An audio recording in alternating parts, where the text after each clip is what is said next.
Olá, gente! Sejam todos bem-vindos para mais um vídeo aqui do canal Lídia Costa Cultivando o Quintal.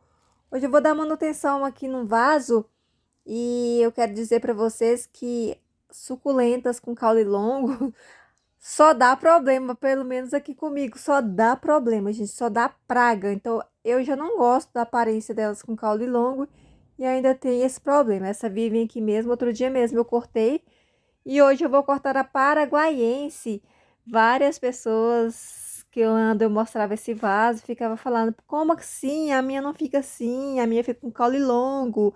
Tudo é questão de tempo, gente. Ela fica com caule longo com o tempo. E aí, há quem goste, mas eu não gosto. Além de eu não gostar, isso aqui, ó, é um problema. Isso aqui só serve pra gente ter trabalho. Ter trabalho combatendo cochonilhas de carapaça. Apareceu o caule da suculenta aqui, aí vem umas... Ó, gente, não repara porque a gente tá em obra ainda, ó. Isso aqui no saco preto é o móvel que tá aqui tapado, né?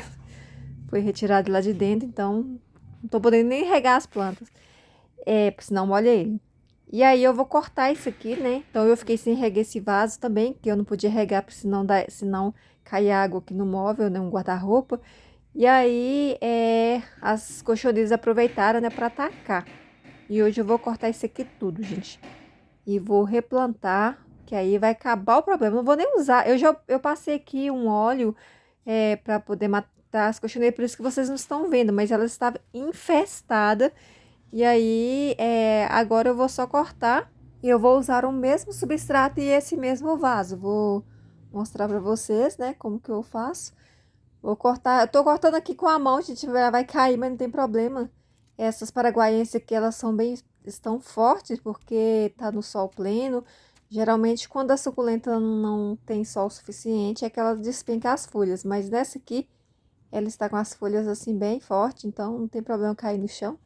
Aí depois eu recolho e faço o replante dela. A paraguaiense é bom a gente fazer isso, deixar pelo menos uns 3 dias, principalmente quando a gente planta nessa... Olha, gente, a cochonilha ainda tem um aqui, ó.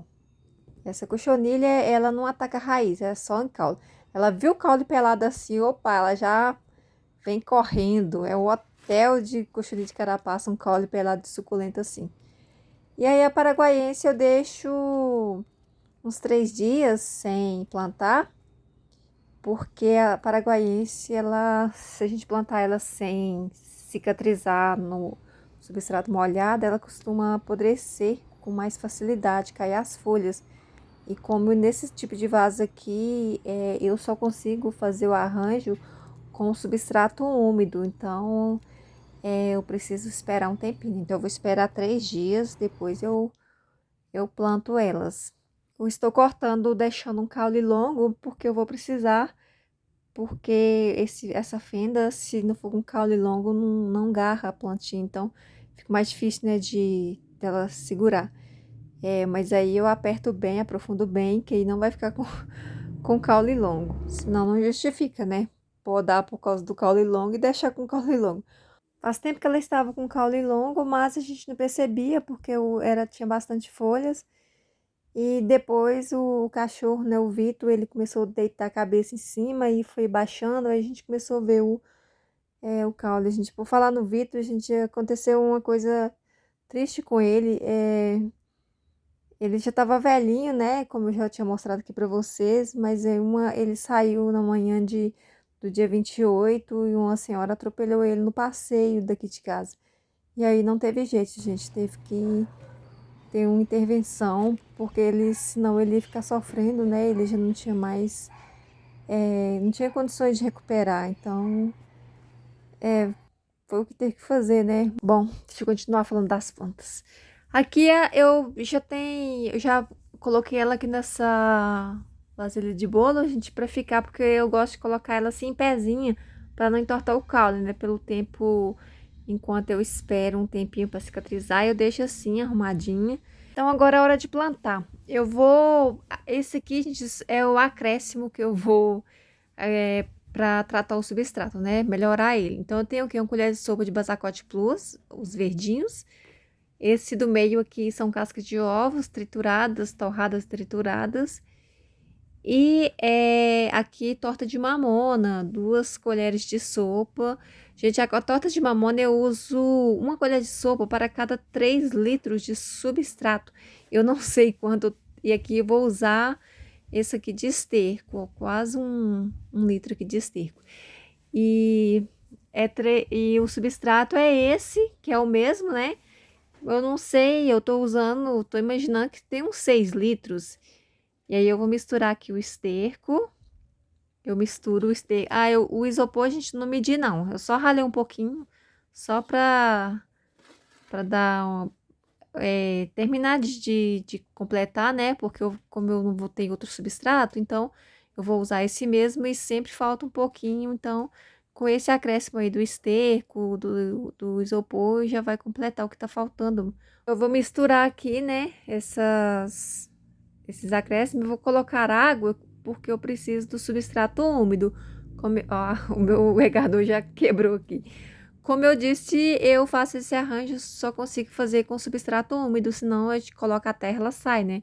E com ele úmido não sai. Depois que seca, aí não sai mais. E aí eu vou misturar bem. Eu molho, gente, mas não é assim, para correr água, não. Vou colocar nesse balde grande, porque senão não tem como eu mexer ele. A bacia ficou cheia, então senão não teria como eu misturar. Então eu vou colocar tudo aqui e vou mexer ele bem, para ficar bem misturado aí a torta de mamona com as coisas que eu coloquei. Aqui, ó, ele fica nessa consistência. Eu costumo dizer que é tipo a massa de cuscuz. E aqui, gente, essas raízes, ó. Tirei tudo as raízes do meio, ó. Tem até nematóide também. Mas vai assim mesmo. Já que eu não tenho como acabar com ele, eu me junto a ele. Então, não ligo mais com o nematóide, não. Até porque vocês viram, eu cortei a planta porque ela estava com caule longo. E caule longo não é nematóide que causa, né? O problema do caule longo são as cochonilhas que estavam atacando. E eu também não gosto de suculento de caule longo. Mas o nematóide não estava causando nenhum problema nessas plantas. Então, volto aqui com o mesmo substrato. E a torta de mamona também ajuda bastante nessa questão aí de nematóide. E aqui eu faço uma forração no fundo, até dar a altura para eu colocar a primeira planta. E assim, sucessivamente. Coloco terra, o substrato, depois eu coloco a planta. Vou jogar ela aqui no chão para ficar mais fácil de escolher, né? Porque eu gosto de escolher as rosetas mais bonitas, assim, porque tem várias de todo tipo.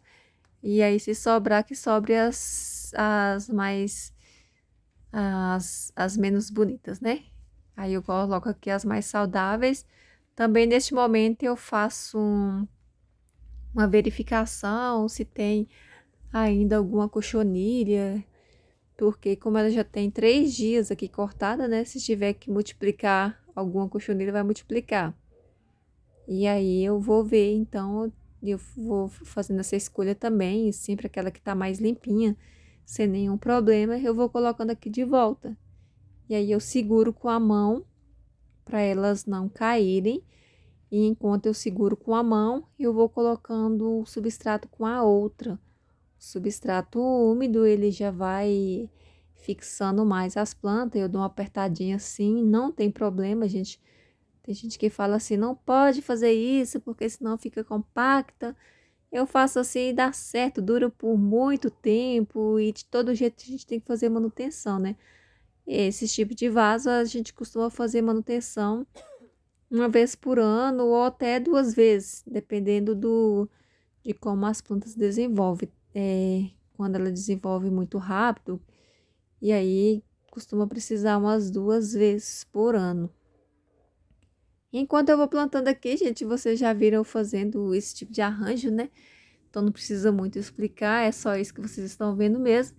Eu quero aproveitar esse tempinho aqui para agradecer novamente a Kátia Crisafulli. Beijo, Kátia, muito obrigada por mais 2, valeu demais, gente. Ela deixou, foram em 2 vídeos, cada um deles ela deixou um valeu demais. A Kátia é uma pessoa muito, muito generosa aqui no canal. E por falar em Kátia Crisafulli, eu não sei se eu pronuncio o nome dela certo, se é Crisafulli. Eu me lembrei de quando eu trabalhava, meu primeiro trabalho foi na Assembleia Legislativa. fui contratada e aí a gente foi fazer trabalho de telemarketing. E um dia eu tava ligando para as pessoas e cheguei a um nome que estava escrito Desire. E aí eu nunca tinha visto aquele nome, né? E eu falei assim, gente, Desire, que nome estranho. Não deve ser Desire, deve ser Desire. Aí eu fui ligar para dona Desire. Aí quando eu liguei para ela, ela foi uma pessoa super gentil, assim, não riu de mim, não falou nada. Ela só falou assim: sou eu, é Desirê. Mas eu nunca tinha visto esse nome, ouvido falar em nome Desirê, né? Porque, na verdade, eu até já tinha ouvido falar, mas eu não sabia que era daquela forma que se escrevia. Apesar dela ter sido gentil e não ter rido, eu fiquei tão desconcertada que aquele dia para mim foi difícil terminar o trabalho, né? Porque, nossa, eu me senti muito envergonhada. E depois, passado um tempo que eu fui aprendendo, né, e descobri que a gente não tem a obrigação de falar a pronúncia correta de nenhum nome, que não seja, né, da nossa língua. Então, a nossa obrigação é ler como se escreve. Então, eu não tinha obrigação de saber que aquele nome era Desirê, né? E aí, agora, eu falo da Kátia Crisafulli, é como se escreve. Eu não sei se tem uma pronúncia, né? Pelo menos na questão aí do som do S, eu sei que é som de Z, porque na língua portuguesa, o S, quando ele está entre duas vogais, ele tem som de Z. Então, a dúvida aí é só no Fully. Diga aí, Kátia, se a pronúncia é essa mesmo como eu falo, né? Teve aqui a Yuka Mara, eu passei um tempão chamando ela de Luca Mara, porque parecia o L maiúsculo, né? O I parecia um L. Eu achava que era um L, um L minúsculo e era o I maiúsculo. E aí ela mudou para o I minúsculo, aí que eu descobri que o nome dela era Ilka Mara. Mas eu chamei ela muitas vezes por Luca Mara. Beijos, Ilka Mara. A Ilka Mara também é uma seguidora aqui das antigas, tem muito tempo que ela me acompanha. De vez em quando ela comenta aí, eu sei que ela ainda tá aqui na área. Quero mandar um beijo também pra Márcia. A Márcia, ela tem um canal, o canal dela Suculentando na Laje. Beijos, Márcia. Obrigada pelo carinho. Outro dia eu tava assistindo um vídeo dela e eu vi ela falando que se inspira em mim para fazer com as suculentas, né? Para fazer os arranjos, que ela gosta do meu tipo aqui de cultivar suculenta. E ela tem umas suculentas maravilhosas, gente. Às vezes eu fico, quando eu não tô vendo as minhas suculentas, eu fico lá vendo a suculenta da Márcia, porque apesar que ela tem mais variedade, ela tem suculenta mais. As suculentas dela parecem um pouco com as minhas na questão do cultivo, né? Ela tem umas suculentas assim bem coloridas do sol. Ela cultiva na laje com sol de lascar e ela é cheia de vasinhos fofos que eu amo, gente. Vasinhos de garrafa PET, taça de garrafa PET, tudo pintadinho, tudo no capricho. Se vocês ainda não conhecem, é só procurar Márcia do canal Suculentando na Laje. Eu vou deixar o arroba dela na descrição, se vocês quiserem conhecer. As suculentas dela são muito lindas, eu amo. É muito coloridinho e são aquelas suculentinhas pequenininhas, né? Pequenininhas assim, essas que não são suculentas de bifloras, né? Ela gosta de cultivar suculentas pequenas também. E eu também gosto por causa do espaço, as suculentas pequenas, a gente pode colocar várias juntas. E aí, então, com isso, a gente economiza espaço e faz com que as suculentas pequenas, como eu costumo dizer, fiquem com presença de palco. Elas, uma suculentinha num vasinho separada, a gente não percebe, mas quando a gente junta elas todas assim, elas chamam mais atenção. E aí, olha, sobrou essa bandejinha aqui. Plantei, deixar aqui, né? Porque se algum aqui apodrecer, eu já faço essa reposição. Mas eu acho que não vai, porque agora, né, não chove, nessa época não chove. Da outra vez eu plantei, choveu e mesmo assim não perdi nenhuma muda, né? Porque eu já tinha deixado de cicatrizar. E aí ficou assim, o vaso ficou arrumadinho novamente, agora é só colocar lá no local de volta, né, lá no sol pleno, então eu não tiro. Quando eu corto ela assim, eu volto com ela para o mesmo local, eu só não faço a rega. Eu plantei no vaso, no substrato úmido, e agora eu só vou regar depois que passar uma semana. Provavelmente vai estar enraizado, até porque esse aqui é um agraptopétalo e já nessa época elas estão em desenvolvimento, provavelmente não vai ter problema aí com enraizamento. Olha meus catavento aqui, ó. Tá rodando o dia inteiro com bastante ventania. Nessa época venta muito. Esse catavento é por causa das rolinhas, senão elas estragam minhas suculentas. Da cuia elas estão estragando todas, porque eu não coloquei catavento, só coloco aqui embaixo. Mas a gente vai dando um jeitinho, né?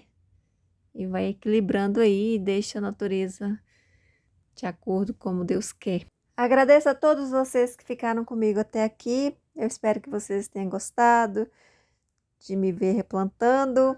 Se você gostou, deixa o joinha para mim e até o próximo vídeo.